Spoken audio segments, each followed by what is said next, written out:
ఎన్నికలకు ముందు మళ్లీ రైల్వే జోన్ పై చర్చ మొదలైంది. కేంద్రం రైల్వే శాఖ మంత్రి పీయూష్ గోయల్ తో రాష్ట్ర బీజేపీ నేతలు భేటీ అయ్యారు. ఏపీ బీజేపీ అధ్యక్షుడు కన్నా లక్ష్మీనారాయణ, ఎంపీలు జీవీఎల్ నరసింహారావు, హరిబాబు, బీజేపీ నేతలు పురంధరేశ్వరి, విష్ణుకుమార్ రాజు, ఎమ్మెల్సీ మాధవులు ఢిల్లీలో గోయల్ ను కలిశారు. విభజన చట్టంలో ప్రస్తావించిన రైల్వే జోన్ హామీ ఇప్పటివరకు నెరవేర్చకపోవడంతో దీనిపై చర్చించారు. రైల్వే జోన్ ఏర్పాటు సాధ్యాసాధ్యాలపై గోయల్తో చర్చించారు. విశాఖలో రైల్వే జోన్ ఏర్పాటుపై పీయూష్ గోయల్ కీలక ప్రకటన చేసే అవకాశాలు కనిపిస్తున్నాయి.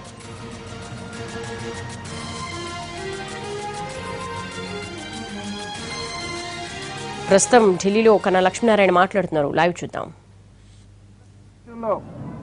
లక్షల కోట్ల రూపాయలు ఆంధ్ర రాష్ట్రానికి ఇస్తూనే వాటి కమిషన్లు తింటూనే కేంద్ర ప్రభుత్వం ఏం చేయలేదని చెప్పేసి చెప్తా ఉన్నాడు.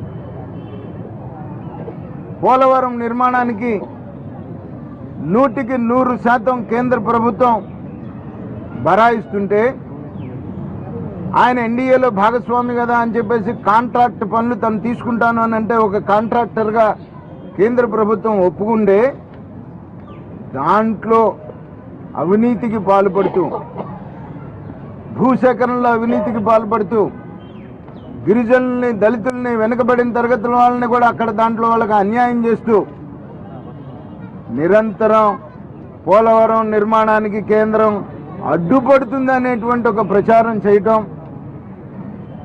ఆంధ్ర రాష్ట్రం మొత్తం మీద వివిధ గ్రామాల నుండి దాన్ని ఒక విహారయాత్ర కింద తయారు చేసి ప్రభుత్వ బస్సులేసి ప్రభుత్వ ఖర్చులతో జనాన్ని తీసుకుని వెళ్ళి ఈయన హెరిటేజ్ డబ్బులతో తీసుకొచ్చి పోలవరం నిర్మాణం చేస్తున్నట్టు ఒక ప్రచారం.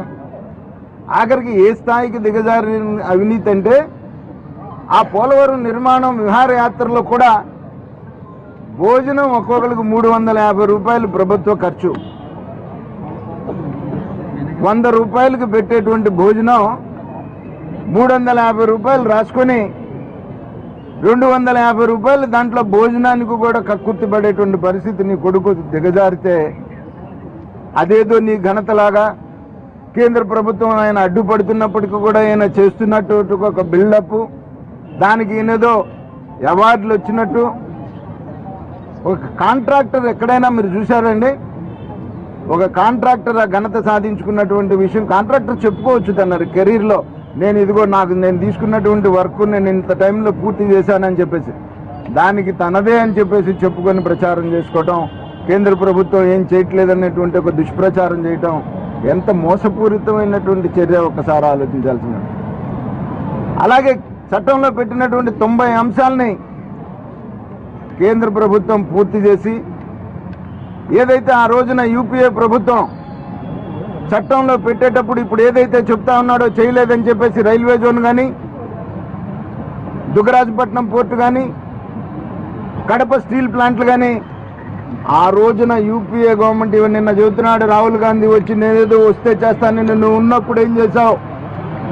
ఆ రోజున చట్టంలో పెట్టేటప్పుడు నువ్వు ఎగ్జామిన్ అన్నావు తప్ప, ఫీజిబిలిటీ ఎగ్జామిన్ చేయమన్నావు తప్ప షెల్ ఎస్టాబ్లిష్ అని పెట్టుంటే ఈ రోజున ఇంత అంబిక్విటీ వచ్చి ఉండేటువంటి పరిస్థితి కాదు కదా. ఆ రోజున నువ్వు చేయగలిగిన రోజున నువ్వు నిద్రపోయి ఈ రోజున ఏదో తగుదినమ్మా అని చెప్పేసి ఆంధ్ర రాష్ట్రానికి వచ్చి నేను వస్తే మళ్ళీ చేస్తానని చెప్పేసి నువ్వు వచ్చేది లేదు, పెట్టేది లేదు. నువ్వు వచ్చేది ఒక కళ, దాన్ని పట్టుకొని నేను వస్తే మళ్ళీ చేస్తానని చెప్పేసి చెప్పే మీరు స్పెషల్ స్టేటస్ చట్టంలో ఎందుకు పెట్టలేదని చెప్పేసి ఆ రోజు నేను అడుగుతా ఉన్నా. మీకు కనుక చిత్తశుద్ధి ఉంటే నువ్వు ఇవ్వగలిగిన రోజున స్పెషల్ స్టేటస్ చట్టంలోనే పెట్టుండాలి కదా. చట్టంలో పెట్టకుండా ఆ రోజున మీరు ఆపి, ఆ రోజున మేమిద్దరం ఉన్నాం మీటింగ్లో, జయరాం రమేష్ ఇద్దరు చెప్పిన మీటింగ్లో మాతో చెప్పారు చట్టంలో పెడతామని. చట్టంలో పెట్టాలనేటప్పటికి వీరప్ప మొయిలీ అడ్డం తిరిగేటప్పటికి మీరు చట్టంలో పెట్టకుండా మన్మోహన్ సింగ్ గారి చేత ఆర్థిక వనరులతో కూడినటువంటి స్పెషల్ స్టేటస్ ఇస్తామని చెప్పేసి ఆయనతో ఓ స్టేట్మెంట్ ఇచ్చినారు. ఇది మాత్రం కట్ చేస్తున్నారు. ఆర్థిక వనరులతో కూడినటువంటి స్పెషల్ స్టేటస్ అనేటువంటి మాట, స్పెషల్ స్టేటస్ అని చెప్పేసి ఒక రకమైనటువంటి దుష్ప్రచారం చేస్తున్నారు. ఏ ఆర్థిక వనరులు అయితే మీరు చట్టంలో ఆ రోజున చెప్పారు, ఆ రోజున రాజ్యసభలో మన్మోహన్ సింగ్ గారు చదివారో దానికన్నా ఎక్కువగా నరేంద్ర మోడీ గారు ఏదైతే ఆంధ్రప్రదేశ్కి వచ్చినప్పుడు ఈ రాష్ట్రానికి స్పెషల్ స్టేటస్ కేటగిరీస్ ప్యాకేజ్ దొరుకుతుందని ఆ రోజున చాలా కేటగారికల్గా చెప్పారు. ఆయన చెప్పిన దాన్ని కూడా తిరుపతి వెంకన్న సాక్షిగా స్పెషల్ స్టేటస్ ఇస్తాననేటువంటి ఒక ప్రచారం చేశారు. మేము చాలాసార్లు కూడా ఆ రోజు మోడీ గారు ఏం మాట్లాడారు, వీళ్ళు ఏం మాఫింగ్ చేసి చూపిస్తున్నారు అనేటువంటి మాట అనేక సార్లు దాన్ని మేము స్క్రీన్స్ పెట్టి టెలికాస్ట్ చేసి చూపించాం. ఈ రకంగా మోసపూరితమైనటువంటి ప్రచారంతో దాన్ని స్పెషల్ స్టేటస్ ఇస్తామని తిరుపతి సాక్షిగా నరేంద్ర మోడీ గారు చెప్పారనేటువంటిది అదొక దుష్ప్రచారం. ఏ మాట అయితే నరేంద్ర మోడీ గారు 2014లో ఆంధ్ర రాష్ట్ర ప్రజలకి వాగ్దానం చేశారో ప్యాకేజ్ ఇస్తామని, రాష్ట్ర ప్రభుత్వం అడిగిన దానికన్నా కూడా ఎక్కువ ఇచ్చినారు. రాష్ట్ర ప్రభుత్వం ఆ రోజున సంవత్సరానికి 1000 కోట్ల చొప్పున 5000 కోట్ల రూపాయలని లెక్క చెప్తే ప్యాకేజ్ వెంకయ్య నాయుడు గారు వెళ్ళి మంచి ప్యాకేజ్ ఇస్తామని చెప్పేసి మీరు చెప్పారు సభలో. మంచి ప్యాకేజ్ ఇవ్వమంటే 16,500 కోట్ల రూపాయల ప్యాకేజ్ తయారు చేసి ఇస్తే ఆయన ఎగిరి గంతేశాడు. ఇంతకన్నా ఈ రాష్ట్రంలో ఎవడు ఎక్కువ సాధిస్తాడు, 5,000 కోట్లు నేను అడిగితే 16,500 కోట్లు కేంద్రం ఇస్తామని చెప్పేసి చెప్పింది. ప్రతిపక్షాలు రాజకీయం చేస్తూ ఉన్నాయి అని అసెంబ్లీలో కౌన్సిల్లో తీర్మానం చేసి నరేంద్ర మోడీ గారికి ధన్యవాదాలు చెప్పాడు. ఇవాళ నేను అడుగుతున్నా చంద్రబాబు నాయుడిని, ఈ అసెంబ్లీ వెబ్సైట్లో నువ్వు చేసినటువంటి తీర్మానం ఎందుకు తీసేశావు? కౌన్సిల్ వెబ్సైట్లో నువ్వు చేసినటువంటి తీర్మానాన్ని ఎందుకు తీసేశావు? మోసపూరితమైనటువంటి అబద్ధాలతో నువ్వు చెప్తున్నటువంటిది అబద్ధం అని చెప్పడానికి ఇంతకన్నా నిదర్శనం ఉందా అని చెప్పేసి నేను అడుగుతున్నా చంద్రబాబు నాయుడిని. ఈ రాష్ట్ర ప్రజలు, ఈ రాష్ట్ర ముఖ్యమంత్రి చేసేటువంటి మోసాన్ని, అబద్ధాలని గ్రహించాలని చెప్పేసి నేను కోరుతా ఉన్నాం. అందుకే నేను పదే పదే మాట్లాడేటప్పుడు కూడా 2014 గుర్తు చేస్తా ఉన్నాం. ఎందుకంటే 2014లో ఈ రాష్ట్ర విభజన ఆగదు అని చెప్పేసి అందరికీ తెలిసినప్పటికీ కూడా ఆ రోజున సమైక్యాంధ్ర పేరుతో రాష్ట్ర ప్రజల్ని మోసం చేశారు, రాష్ట్రానికి ద్రోహం చేశారు ఈ నాయకులందరూ కూడా కలిసి. ఆ రోజున అందరూ కలిసి ఏకమై ఉంటే భద్రాచలం డివిజన్ ఆంధ్ర రాష్ట్రానికి వచ్చేది. ఈ రోజున భద్రాచలం రాముణ్ణి మనం పోగొట్టుకోవడానికి కారణం మీరు కాదా అని చెప్పేసి నేను అడుగుతా ఉన్నా. ఆ రోజున కేసీఆర్ అడిగింది కూడా 1956 ముందున్నటువంటి తెలంగాణ అడిగింది కూడా మీ అరాచకం వల్ల, మీరు చేసినటువంటి మోసం వల్ల, మీరు రాష్ట్రానికి చేసినటువంటి ద్రోహం వల్ల భద్రాచలంలో ఒక ముంపు ప్రాంతాలనే తెచ్చుకోగలిగాం, కానీ భద్రాచలం డివిజన్ తెచ్చుకోలేకపోవటానికి మీరు కాదా కారణం అని చెప్పేసి నేను అడుగుతా ఉన్నా.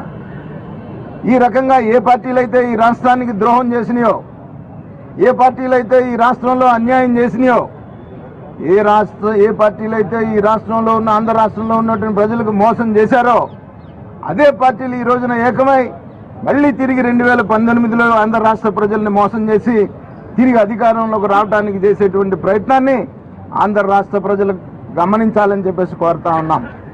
ఆ రోజున భారతీయ జనతా పార్టీ రాష్ట్ర విభజనకు సిద్ధం అని చెప్పేసి నిలబడి, ఆ రోజున ఉద్యమాన్ని తట్టుకొని, ఉద్యమంకి భయపడకుండా, ఉద్యమంతో పాటు పోకుండా ఈ రాష్ట్ర విభజనకు మేము సిద్ధం అని చెప్పేసి నిలబడి పార్లమెంట్లో మాట్లాడింది ఒక్క భారతీయ జనతా పార్టీ. రాష్ట్ర విభజన తర్వాత ఈ రాష్ట్రానికి ఏం కావాలని చెప్పేసి అడిగింది. అది కూడా ఈరోజు తప్పని చెప్పేసి చూపిస్తున్నారు. చాలా ఆశ్చర్యకరమైనటువంటి విషయం. ఆ రోజున నిలబడి ఈ రోజు వరకు కూడా ఆంధ్ర రాష్ట్ర అభివృద్ధికి ఛాలెంజ్ చేసి మేము ప్రతిసారి హరిబాబు గారు పుస్తకం వేసి పంచారు, తర్వాత మేము పాంప్లెట్లు వేసి ఇంటింటికి ఇచ్చాం, తర్వాత అమిత్ షా గారు ఈ రాష్ట్రానికి వచ్చి చెప్పారు, ప్రధానమంత్రి గారు ఈ రాష్ట్రానికి వచ్చి చెప్పారు. విజయవాడ నడి రోడ్డులో, నడి బొడ్డులో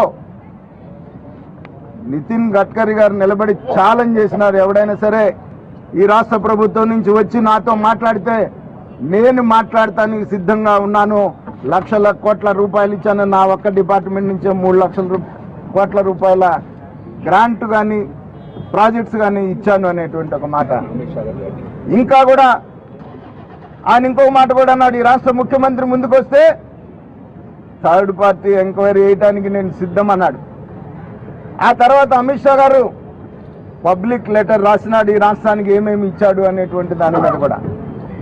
ఇన్ని రకాలుగా మేము ప్రాజెక్టుల వారీగా ఇన్స్టిట్యూషన్స్ వారీగా చెప్తా ఉన్నప్పటికీ కూడా ఆ రోజున చట్టంలో పెట్టాలి అని పెట్టకుండా పరిశీలించమని చెప్పేసి పెట్టినటువంటి కాంగ్రెస్ పార్టీని దోషిగా చూపించకుండా పరిశీలించమని చెప్పినా కూడా ఇస్తామని చెప్పేసి ముందుకు వచ్చినటువంటి భారతీయ జనతా పార్టీని నరేంద్ర మోడీ గారిని దోషిగా చూపించడానికి చేసేటువంటి ప్రయత్నం అది ఆంధ్ర రాష్ట్ర ప్రజలకి ద్రోహం చేస్తున్నట్టు కాదా అని చెప్పేసి నేను అడుగుతా ఉన్నా. ఏదైతే విశాఖపట్నం రైల్వే జోన్ కానీ, కడప స్టీల్ ప్లాంట్ కానీ, దుగ్గరాజపట్నం పోర్టు కానీ, ఈ 3 విషయాల్లో కూడా పరిశీలించమన్నా కూడా స్టీల్ ప్లాంట్ విషయంలో టాస్క్ ఫోర్స్ వేసినటువంటి విషయం మీకు తెలిసిందే. ఆ టాస్క్ ఫోర్స్కి ఈ రోజు వరకు కూడా ఆయన కావాల్సినటువంటి మినరల్ రిక్వైర్మెంట్ ఇవ్వకుండా 2018 డిసెంబర్ 20వ తారీఖు జరిగినటువంటి టాస్క్ ఫోర్స్ మీటింగ్ కూడా ఆ రాష్ట్ర ప్రభుత్వ అధికారులు వచ్చి మాకు ఇంకా కొంత సమయం కావాలి, 2020 వరకు కూడా మాకు 8 జోన్స్లో 3 జోన్స్ వరకే మాకు ఆ రోజున మా పరిధిలోకి వస్తాయి, అప్పటిదాకా మేము మైన్స్ ఇవ్వలేమని చెప్పేసి చెప్పి వెళ్ళిపోయినటువంటి మాట. అయితే డిసెంబర్ 27వ తారీఖున స్టీల్ ప్లాంట్కి ఆయన శంకుస్థాపన చేస్తాడు. అలాగే దుగ్గరాజపట్నం పోర్టు విషయంకి వచ్చేటప్పటికి టెక్నికల్గా సాధ్యపడదు, మీరు ఇంకొక చోటు సజెస్ట్ చేయమని చెప్పేసి కేంద్ర ప్రభుత్వం